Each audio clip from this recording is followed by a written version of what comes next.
La casa de la pequeña Macón. Aunque han pasado muchos años de esta aterradora experiencia que viví, tengo que confesar que hay veces que he llegado a pensar que todo esto solo fue una amarga pesadilla y que nada de lo que viví fue real, pero en otras ocasiones, al ver las cicatrices que quedaron en mis brazos y manos, el horror de lo que viví aquella ocasión vuelve a aparecer. El miedo me traiciona y me hace sentir que si cierro los ojos aunque sea por un segundo, regresaré a ese lugar y esta vez no tendré tanta suerte. En aquel tiempo, visitábamos a mi abuelita Esperanza cada año en su pueblo para pasar la Navidad y Año Nuevo. Ella vivía en un pueblo cercano a la ciudad de Orizaba, Veracruz. Por aquel entonces también se nos hizo una tradición que después de cada comida nos sentáramos todos en la sala a contar relatos de espantos. Y aunque casi siempre eran de aparecidos, de la Llorona o de los chaneques, en aquella ocasión empezamos a contar historias acerca de lugares embrujados o poseídos. Y cuando le tocó el turno a mi abuelita Pera, nos contó del porqué de las casonas abandonadas que hay por todo el pueblo.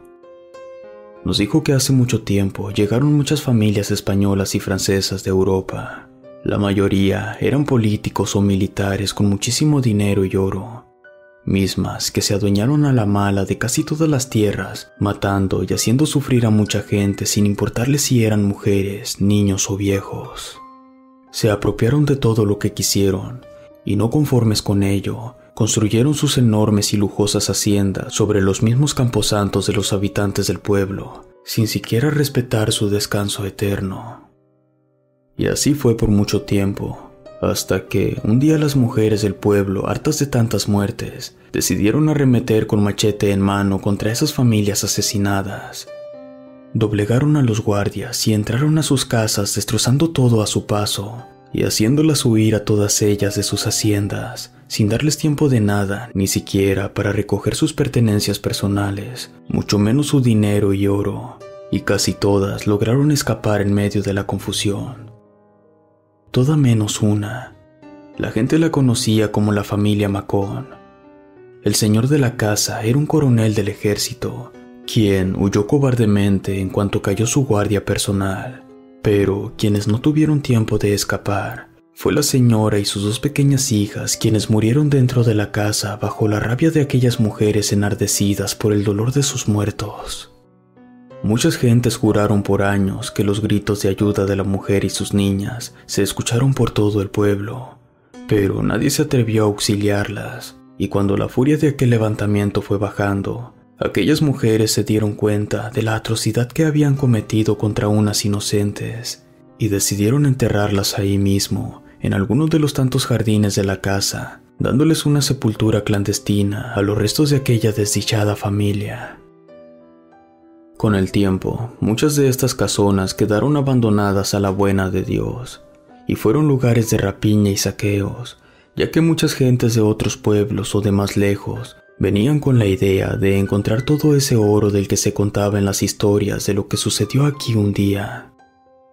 Todas menos una, la casa de las Macón. Las pocas personas que se atrevieron a entrar a saquear ahí aparecían muertas al día siguiente, la mayoría con el cuerpo desmembrado en medio de grandes charcos de sangre, o por lo menos con heridas muy profundas, dejando al descubierto sus huesos o sus entrañas, como si hubieran sido acuchillados por todos lados. Pero lo que más contaban con horror las personas que rescataban los cuerpos de la casa era algo acerca de los ojos desorbitados y de sus rostros aterrorizados, como si hubieran visto al mismo demonio. Uno de los pocos sobrevivientes de aquellas masacres nos contó mi abuelita. Les alcanzó a balbucear a las personas que lo encontraron aún con vida, que lo alejaran de aquella pequeña vestido de rosa, que se la quitaran de encima. Todos en el pueblo sabían muy bien que aquel desdichado se refería a una de las hijas, la más pequeña de la señora Macón, quien, al parecer, ahora tomaba venganza contra todo aquel que se atreviera a entrar a su casa otra vez. Y el rumor se empezó a esparcir más allá de los poblados cercanos. Inclusive, llevaron en varias ocasiones al párroco para que bendijera cada rincón de aquella casa. Pero en un evento desafortunado, el padre cayó por las escaleras inexplicablemente. Esto provocó que ningún otro padre quisiera volver a poner un pie ahí. El pueblo decidió entonces sellar la única entrada de aquella vieja casona con un muro de ladrillos y cemento sobre el enorme portón de madera, y de común acuerdo entre todos los habitantes, se prohibió terminantemente volver a hablar de lo que sucedió ahí alguna vez. Con el paso de los años, la historia de la casa de las Macón, al parecer, se fue olvidando poco a poco, pero no por completo. Solo los más viejos, que sabían muy bien qué había pasado, no pudieron guardar celosamente el secreto, y entonces en ciertas temporadas se escuchaban algunas historias por aquí o por allá de lo que había pasado, lo que en ocasiones provocaba que algún forastero curioso intentara entrar a alguna de esas viejas casonas motivado por aquellas leyendas en busca de aquel supuesto oro, y los más aventureros en busca del fantasma de la pequeña Macón. Y es entonces que volvía a aparecer la sombra de culpa sobre sus habitantes. Todos quedamos callados cuando terminó su relato mi abuelita. Hasta mis papás, quienes, a pesar de que estaban acostumbrados a escuchar sus historias, se quedaron mirando uno a otro entre asustados y sorprendidos, porque precisamente mi abuelita vivía al lado de una de esas viejas casonas abandonadas. Y aunque en ese momento no sabíamos si era la casa de la familia Macón o si era verdadero su relato, el solo pensar que sí lo era nos aterró a todos. En todos estos años habíamos pasado tantas veces frente a esa casa que nunca nos pareció un lugar embrujado o poseído, aunque solo la habíamos conocido por fuera, porque estaba rodeada por una gran barra de piedra de cimiento, sin ninguna ventana, y lo que parecía la única puerta de entrada estaba cubierta por una pared de ladrillos. Todo coincidía. Mi papá, un poco temeroso, le preguntó si la casa de al lado era la del relato. Mi abuelita guardó silencio por un segundo, y cuando nos iba a responder, en ese preciso momento, alguien llamó a la puerta. Mi mamá se levantó de su lugar y se dirigió a abrir. Nosotros nos quedamos mirándonos en silencio, y tras unos momentos de tensión, entraron a la sala mi tía Rosa, hermana de mi mamá, con mis primos Beto y Horacio, quienes corrieron a abrazarnos a mi hermana y a mí. Recuerdo que nos acomodamos todos ahí en la sala y empezaron a platicar muy amenamente con mis papás, y por un momento se nos olvidó el relato de mi abuelita Pera. Después de un rato, mis primos, que eran más o menos de mi edad, me dijeron que nos saliéramos al patio a jugar con la pelota. El patio de la casa de mi abuelita Pera era de tierra color marrón y muy grande. Pusimos la portería del lado de la barda más alta y empezamos a jugar. Todo iba muy bien, así estuvimos jugando gran parte de la tarde sin ningún contratiempo. En verdad me estaba divirtiendo mucho. Cuando en una de esas le pegué mal a la pelota y se fue muy por arriba de la portería, volando a la barda. Los tres solo nos quedamos mirando desilusionados cómo se iba el balón a la casa de al lado. Nos sentamos junto a nuestra portería desanimados. Dábamos por perdido el balón. Pero entonces, Beto estuvo mirando un rato con detenimiento a la barda, como calculando algo, y finalmente nos dijo que nadie vivía al otro lado, que estaba abandonada desde hace mucho tiempo y que podríamos saltarnos sin ningún problema. Cuando dijo eso, yo me quedé helado. En ese momento se me vinieron las imágenes del relato que hace un rato nos había contado mi abuelita Pera. Miré nuevamente la barda. Yo creo que ellos vieron el miedo en mi cara. Entonces no me quedó más remedio que contarles la historia, que esa era una casa embrujada, poseída por el fantasma de una de las hijas de la señora Macón. Al principio se quedaron muy serios, como poniéndome atención. Pero una vez que acabé de contarles la historia, los dos se empezaron a reír a carcajadas, y entonces me dijeron que nada de eso era cierto, que eso se lo contaban a todos los niños del pueblo para asustarlos y que no se metieran a esas casas a escondidas. Y así podían evitar accidentes porque eran casas demasiado viejas y se podían derrumbar en cualquier momento. y que su mamá, mi tía Rosa, sí les había contado eso de más pequeños, pero que no era cierto. Inclusive Horacio me juró en ese momento que él ya se había saltado a explorar otras casas abandonadas del pueblo y que nunca le había pasado nada, que no había fantasmas, demonios ni nada por el estilo. Si les soy sincero, no les creí mucho a mis primos, menos a Horacio de lo que presumía de haber entrado ya a una de esas viejas casonas, pero los escuché tan convencidos que ya solo les di por su lado, aparte que me sentía culpable, ya que había sido yo quien voló el balón hacia allá.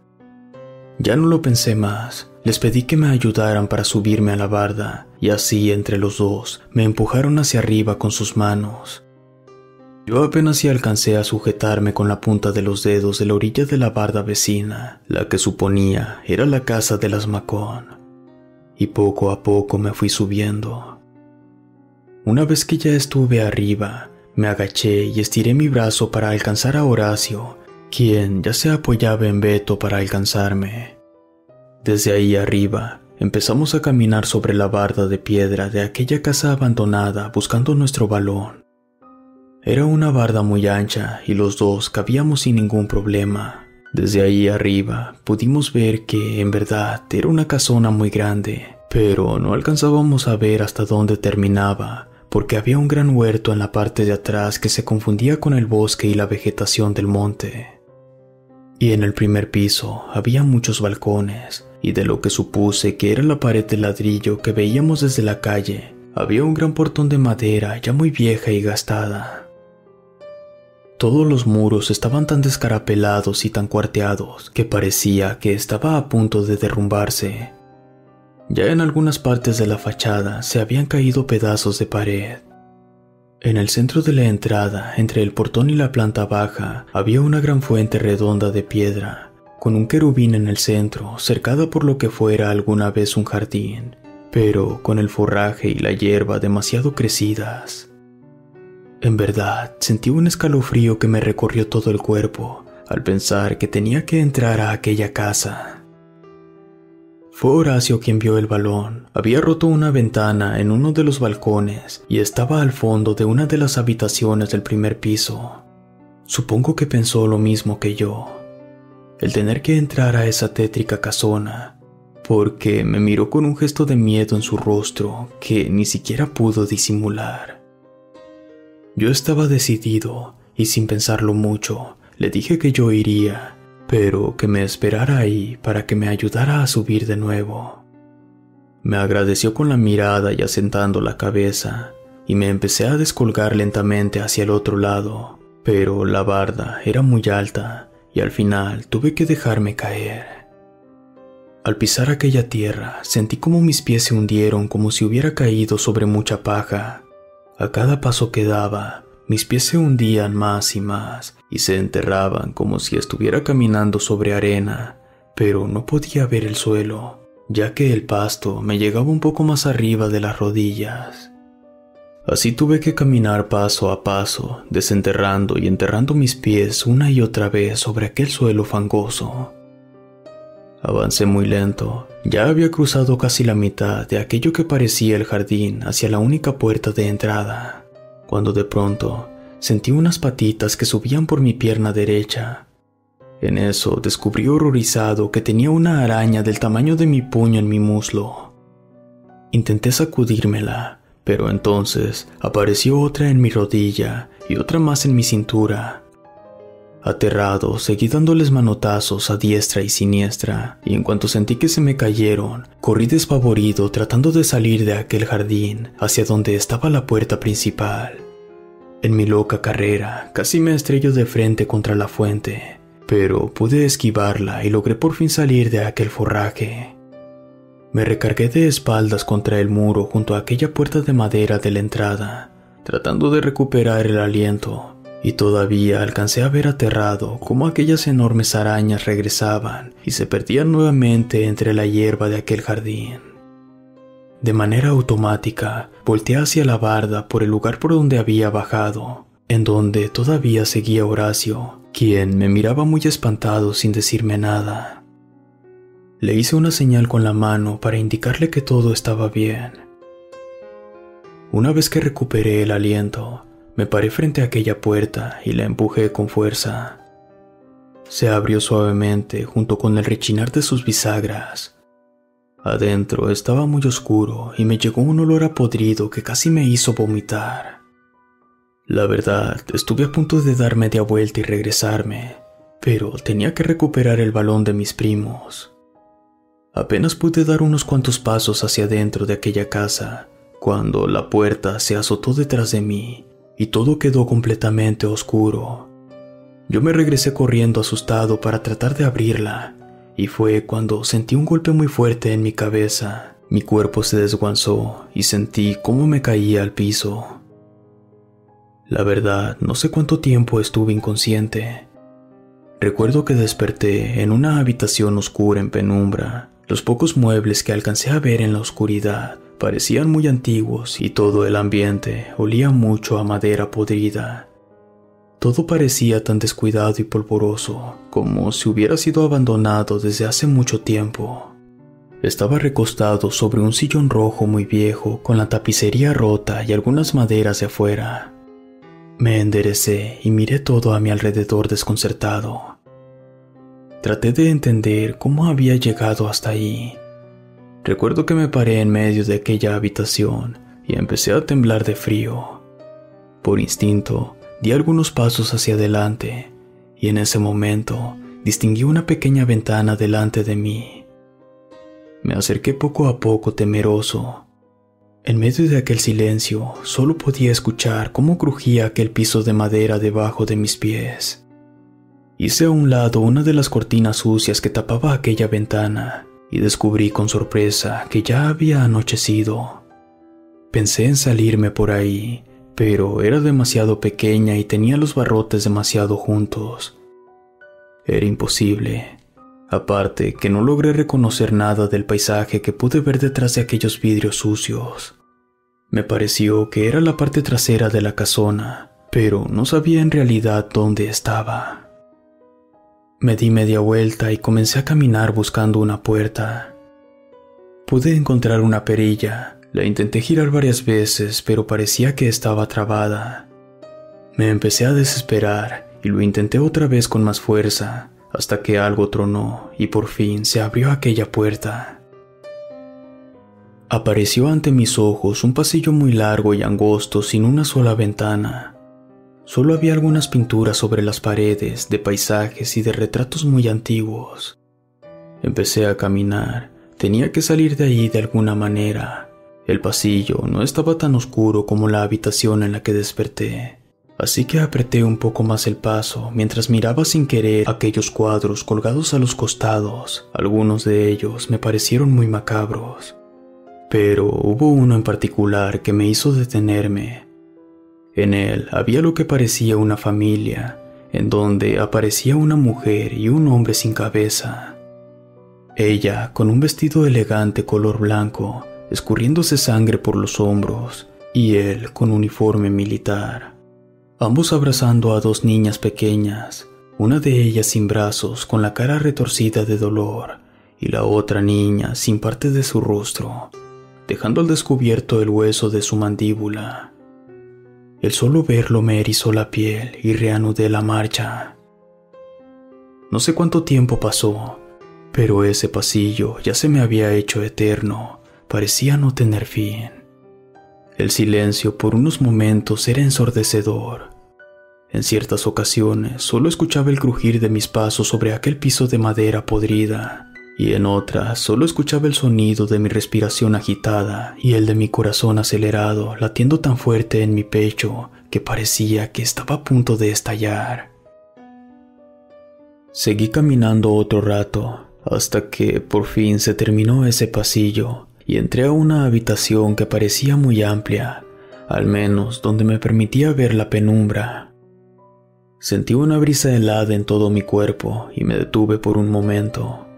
Los muebles que había ahí eran iguales a los que vi en la habitación anterior en la que desperté, demasiado viejos y estropeados, pero además en esa estancia Había una mesa muy grande rectangular de madera, con algunas sillas descarapeladas a su alrededor, y a un costado de aquella mesa había una pequeña sala de 3 piezas de color rojo.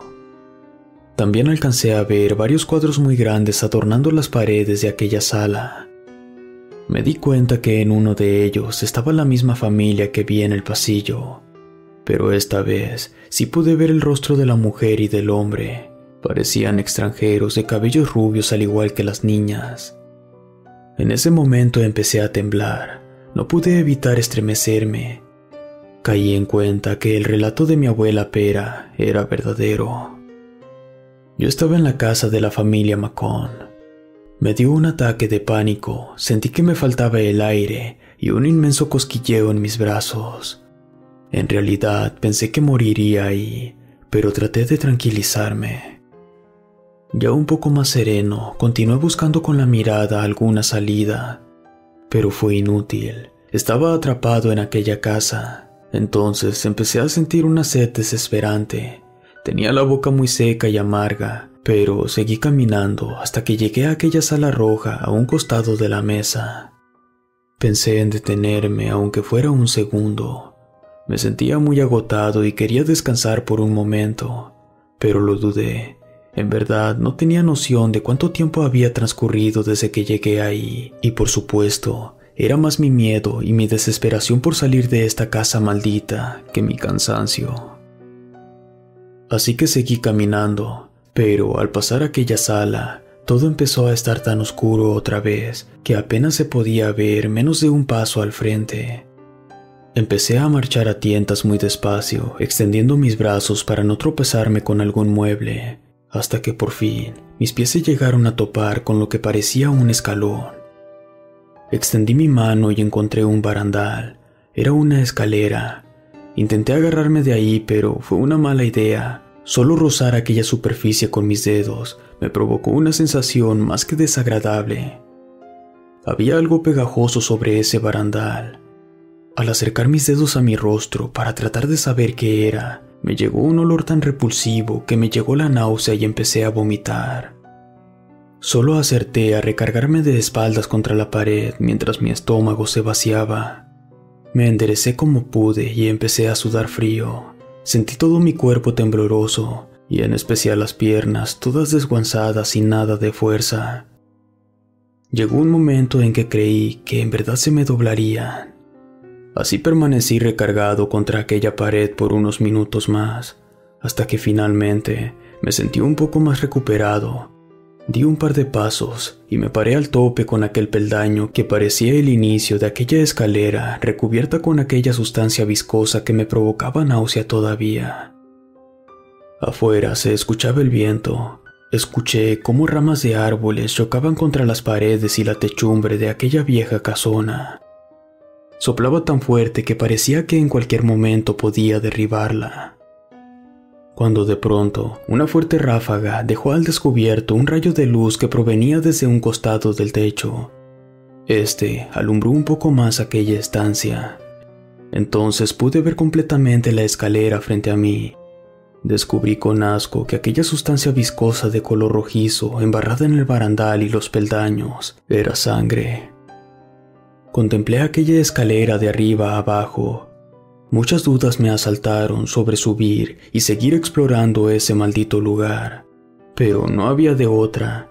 Eran esas escaleras y seguir buscando una salida de este infierno, o regresarme por donde había caminado hasta ahora. Fue precisamente en ese momento en el que trataba de tomar esa difícil decisión, cuando se apareció frente a mí sentada sobre las escaleras en la parte de arriba, muy quitada de la pena. Yo sentí un escalofrío que me recorrió de pies a cabeza en un instante. Cuando sentí su mirada sobre mí, levanté poco a poco la cara y me encontré con esos ojos azules aterradores, penetrantes y con un rostro que parecía el de una pequeña de 10 años, pero que poniéndole un poco de atención, se le veía una cara muy envejecida, completamente arrugada, llena de pequeñas heridas que parecían aún abiertas y sangrantes. Su quijada parecía deforme y le colgaba, torciendo su boca de un lado, dibujándole sin querer una sonrisa muy macabra. Era una visión tan terrorífica que en verdad quise cerrar los ojos para dejar de verla, pero no pude. Por más que lo intenté, fue como si algo o alguien me estuviera obligando a mantener los ojos abiertos. Traía un vestido rosa que parecía muy antiguo, con muchas manchas de sangre, y su cabello era muy negro y le llegaba a los hombros. Así permanecí por no sé cuánto tiempo conteniendo el aire, hasta que escuché su voz tan cerca, como si estuviera al lado mío. Les juro que sentí su respiración en mi nuca cuando me habló con esa voz infantil. Juega conmigo. Yo me quedé completamente aterrado. No pude mover ni un solo músculo de mi cuerpo, ni siquiera pestañear. Hubo un silencio muy profundo, lúgubre, hasta que me pidió nuevamente con su voz de niña: juega conmigo. En ese momento, mi cabeza estaba tan rígida como una tabla. Empezó a moverse sin ningún control de lado a lado, como si tuviera una convulsión. Mi boca estaba entreabierta como si tuviera trabada mi mandíbula, y por más que quise gritar no pude. La voz no me salía, y fue entonces cuando la escuché una tercera vez, pero no fue la misma voz infantil. Esta vez, su voz sonó demoníaca, como si fueran dos voces las que hablaran al mismo tiempo, pero de manera áspera. Juega conmigo. Ya no pude soportar más. Haciendo un gran esfuerzo, logré dar un paso hacia atrás, y en ese momento, ella se paró lentamente de las escaleras. Me miró con burla clavándome sus ojos. Dio media vuelta y se fue. Yo no supe qué hacer. Al desaparecer la niña de mi vista, por fin pude moverme, pero no tuve el impulso de salir huyendo de ahí o el de regresarme por donde había venido. Algo me decía que tenía que subir esas escaleras y continuar. No puedo precisar el tiempo que pasé parado frente a esas escaleras hasta que finalmente me decidí y comencé a subirlas. Pero apenas puse un pie en el primer escalón, sentí cómo me resbalaba por lo viscoso de la sangre y escuché cómo tronó la madera como si se fuera a romper. Me detuve, dudé otra vez en continuar y venciendo el asco que me provocaba ese pestilente olor, me agarré fuertemente del barandal y empecé a subir. A cada paso que daba, la madera crujía de manera impresionante, llenando todo ese silencio. Llegó un momento en el que creí que se iban a romper aquellas tablas podridas y que iban a caer al vacío y yo con ellas, hasta que finalmente llegué hasta el último escalón. Sudaba mucho y tenía la respiración muy agitada. Me incliné hacia el frente, recargando mis manos sobre mis rodillas para recuperar el aliento. Al enderezarme, vi que aquello parecía una antesala alfombrada, y aunque desde donde estaba al pie de la escalera no podía ver más allá de unos cuantos metros hacia el fondo, pude distinguir entre la oscuridad lo que parecían ser las puertas de 4 recámaras, 3 de ellas cerradas y una entreabierta.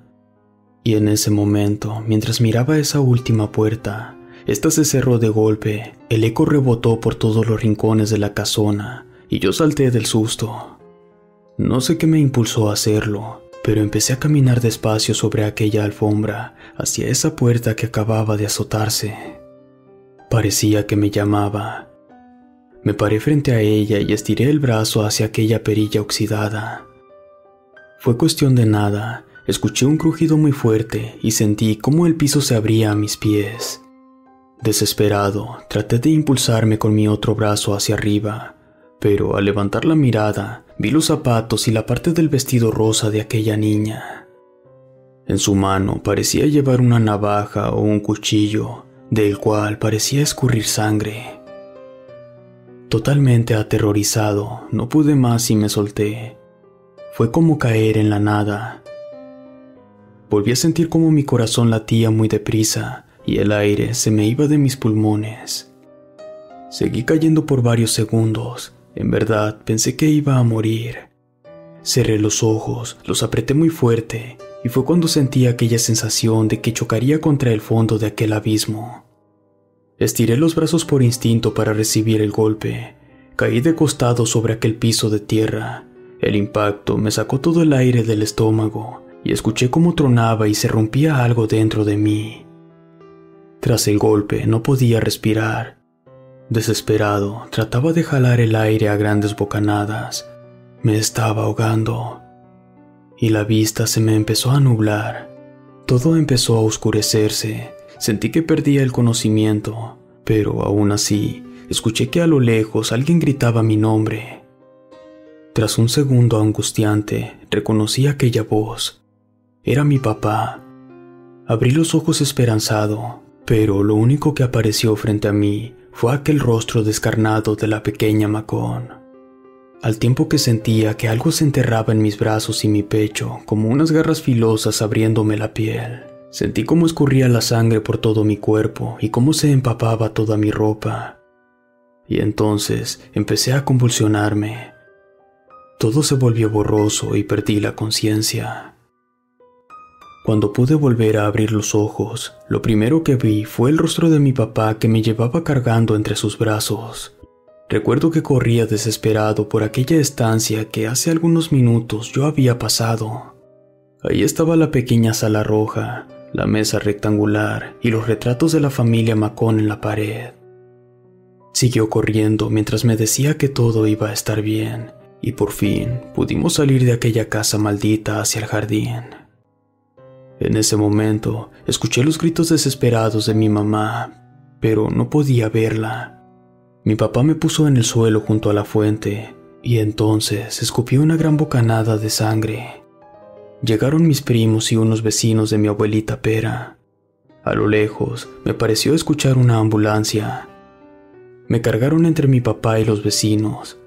En ese momento, les juro que vi a la pequeña Macón parada en la puerta que acabábamos de cruzar. Sentí sus ojos azules penetrantes sobre mí. Me miraba burlonamente. Yo me desmayé de nuevo. Eso es lo último que recuerdo.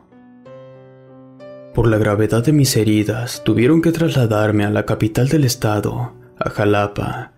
Tenía fracturadas varias costillas, desviada la columna y laceraciones graves en brazos y pecho, pero que afortunadamente no atravesaron ninguna arteria importante. En caso contrario, hubiera muerto en minutos en esa vieja casona. Tardé varios meses recuperándome en el hospital, por lo que las siguientes vacaciones de invierno ya no pudimos ir con la abuelita Pera.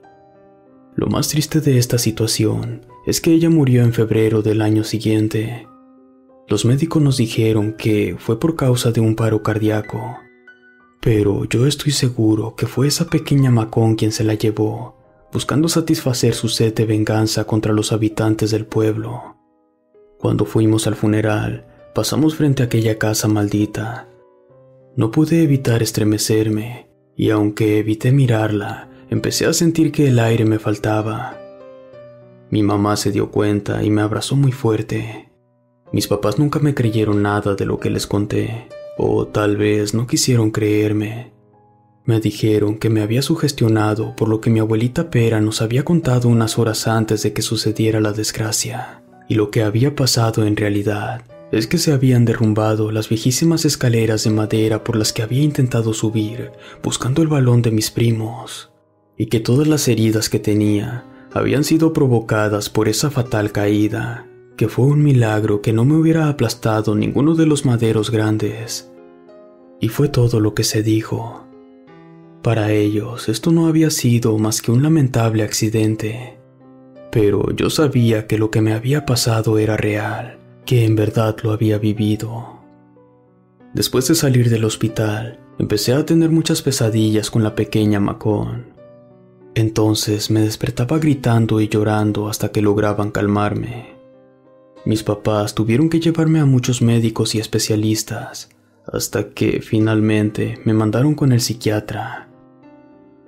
Desde entonces estoy medicado con ansiolíticos para controlar aquellos ataques de ansiedad que me dan en ciertas temporadas.